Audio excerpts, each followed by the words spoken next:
Good morning, everybody. Happy Thursday. We have an amazing show for everybody today. What do we have, Krystal? Indeed, we do. Big news breaking just this morning. It looks like there is a tentative deal to at least temporarily prevent a rail strike or full rail lockout. So we've got some details there, and we'll talk to you about everything that is going on there as well. Also, Senator Lindsey Graham throwing the Republican caucus into some disarray, some further disarray, by going forward with a 15-week abortion ban at the federal level that conflicts with some of their messaging. So we've got all the political dynamics and the minor meltdown going on over there for you as well.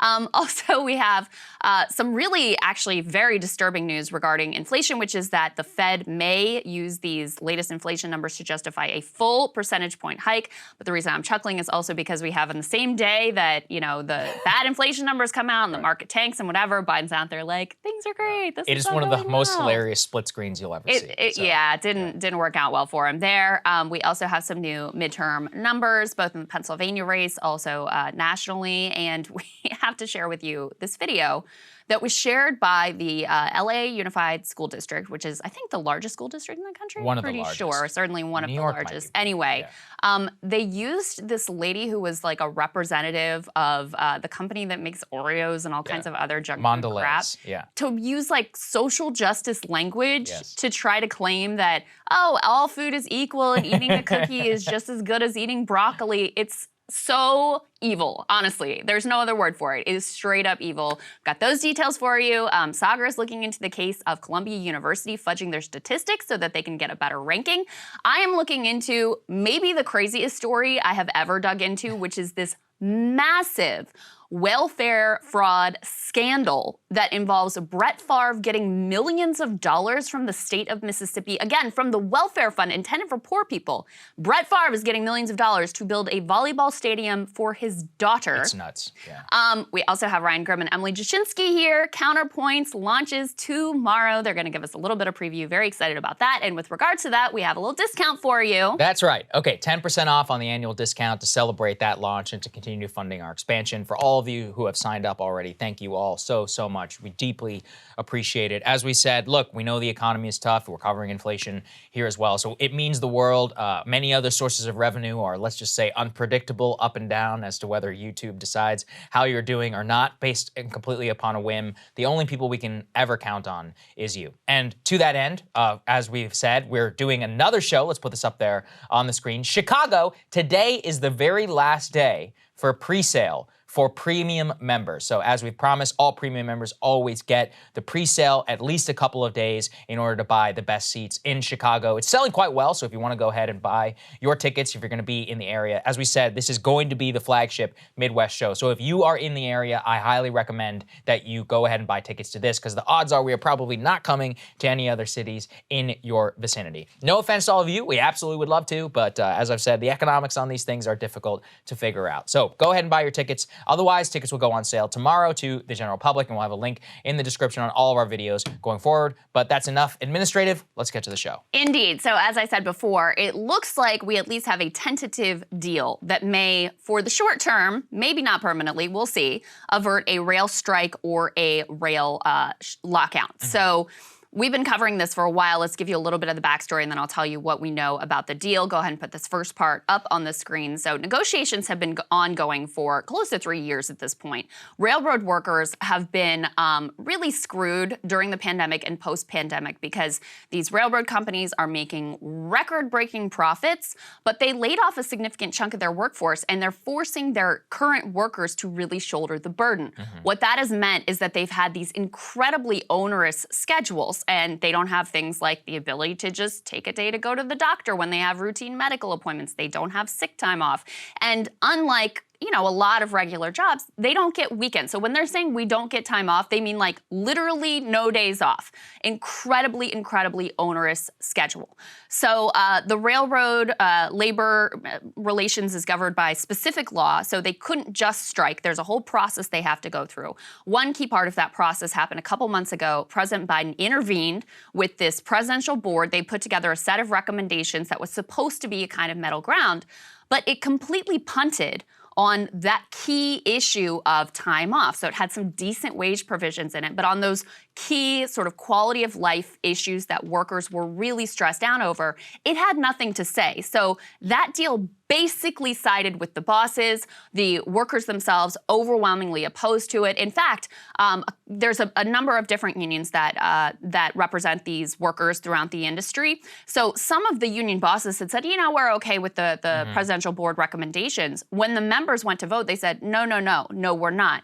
So you had the bulk of workers still saying we are not satisfied with this deal, and it was really coming down to the wire. The deadline was this Friday, so this was really imminent coming up this week, where they either had to strike a deal or then the rail workers would be able to either go on a strike or the carriers could lock them out of their jobs. And there were some signs the carriers were moving towards that. They already started to slow down certain things, long distance routes, et cetera.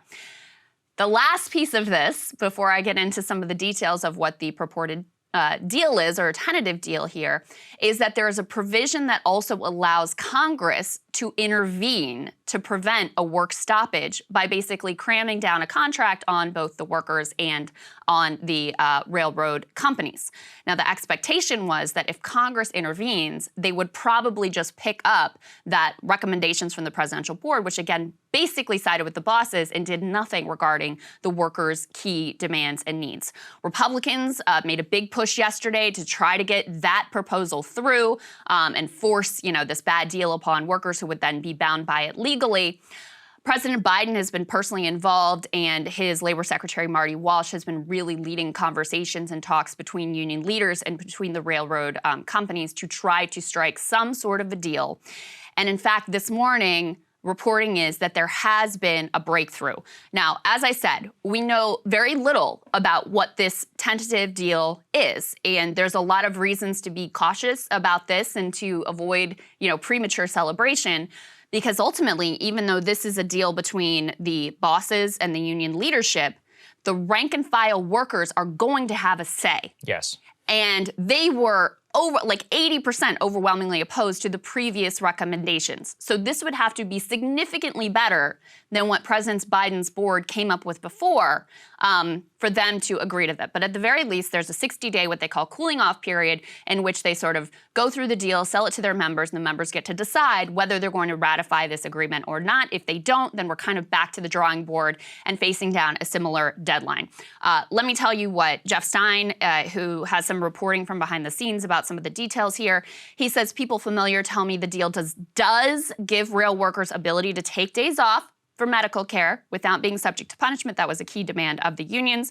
He also says that President Biden was personally animated by the need to get this done.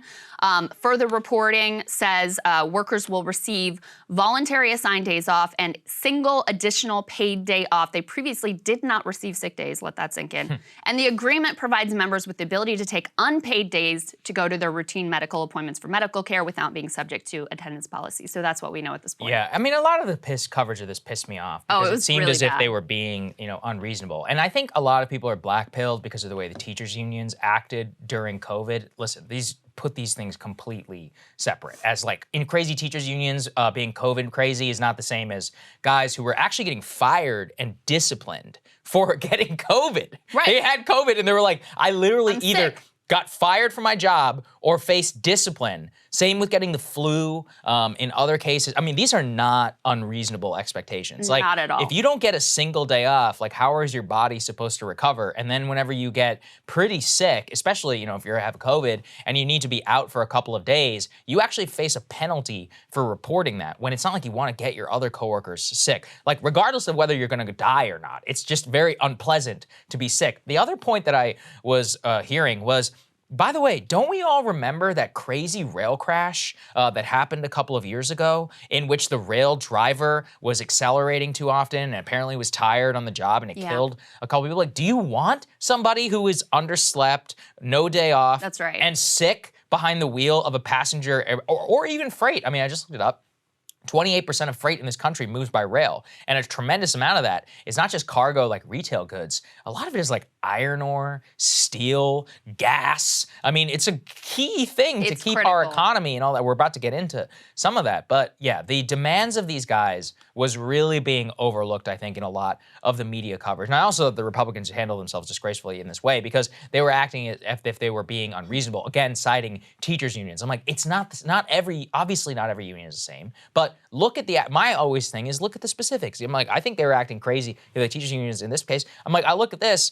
Guys are getting sick behind multi-ton freight. I'm like, that sounds not good crazy. for Yeah, anybody. this is good for no one. I mean, the thing that I just kept coming back to is because before they struck this tentative deal, the freight carriers were engaging in basically economic warfare, throwing their weight around, their position was they wanted Congress to intervene because they knew if Congress would intervene, and this is what Republicans were pushing yesterday, that they would end up with the deal from the presidential board, those recommendations, which completely screwed workers. Again, did not address their key concerns at all. And we covered it at the time. And by the way, I think it's really important to take a look around at which outlets were actually covering this. We're covering it accurately. We're covering it before, the last 2 seconds. And that weren't just talking to whatever is called the Rail Carriers Association or whatever that represents the bosses, but actually had the voices of the workers. I mean, we had Maximilian Alvarez on here this week. He was talking to some of the workers. He's obviously with the Real News. You have the labor outlets, labor notes in these times, Jacobin have been on top of this story. The mainstream press, they were asleep at the wheel. I mean, they didn't even notice that this was going on until literally 2 days ago. And then the coverage was so slanted. They didn't mention in a lot of these pieces, they didn't mention at all what the workers' demands were. They didn't have the workers' voices in their pieces at all. And so the impression you come away with could very easily be like, oh my God, they're just willing to risk the economy so carelessly, when in fact they've been engaged in negotiations for years and their demands are so incredibly basic and reasonable. And then you look at these companies that are making record-breaking profits. BNSF owned by Warren Buffett. And you're willing to shut down the entire economy because you don't want to give your workers a freaking unpaid sick day. They're not even asking for unpaid sick day. Days that they could go to doctor's appointments. You're willing to shut down the economy just to keep your workers' nose to the grindstone and make sure they are completely just crushed under this onerous work burden.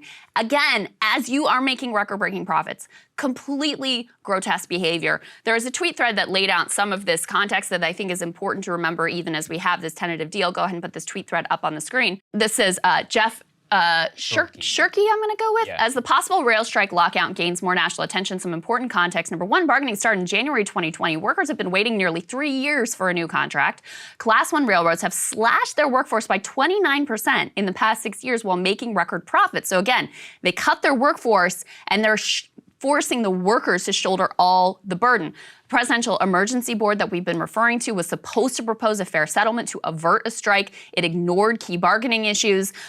You have of the unions that reached tentative agreements based on those recommendations. 2, once they put it to the membership, actually rejected those agreements. That's what I mentioned before.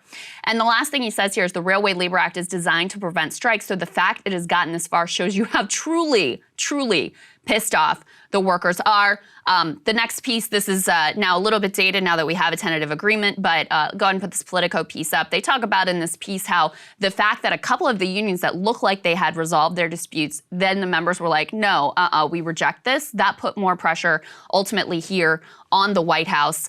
Let's go ahead to the next piece. Again, this is what I was referring to with regards to the Republican senators. They sought to advance legislation at 4 p.m. yesterday to avert looming rail strike by forcing enactment of presidential board recommendations if the unions and carriers can't meet Friday deadline. That was blocked by Democrats led by Bernie Sanders.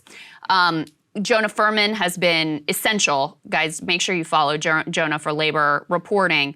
He says he feels like people are not appreciating. Warren Buffett and his friends are shutting down the supply chain to force Congress to mandate 125,000 railroad workers to go to work with no weekends or sick leave. They're not just thinking about doing it, they've already started doing it. This is the lockout that I was referring to. Norfolk Southern has already announced planned embargoes on intermodal and automotive cargo, even though it's supposed to be a cooling off period. And potential economic impacts were extraordinarily real. Jeff Stein saying emerging impacts, Amtrak cancels long-distance trips, ammonia, fertilizer, ag products pulled from trains, price of ethanol, other products soars. Grain shipments could stop tomorrow if rail shuts down. Our entire agricultural system shuts down. White House has been in emergency meetings all week trying to, this is the next piece, trying to figure out any sort of workaround in case there was a lockout or a strike, working with other modes of transportation, including shippers, truckers, and air freight to see how they can step in and keep goods moving if rail workers go on strike at the end of this week. But, you know, this is a real education, I think, for some folks about exactly what the concerns were, exactly how unreasonable the companies have ultimately been. Cable news is ripping us apart, dividing the country, making it impossible to function as a society, and making it impossible to know just what is true and what is false. But the good news is they are failing and they know it. That is why we're building something new, a new mainstream, a healthier one, something more trustworthy, something that we are going to need in one of the most pivotal times in American history. We are building up here for the midterms, for the upcoming presidential election, but we need your help. So if you can help us out by becoming a premium member today at breakingpoints.com, we're trying to change America for the better and the entire world. So what are you waiting for, guys? Go to breakingpoints.com and sign up and help us build a new mainstream.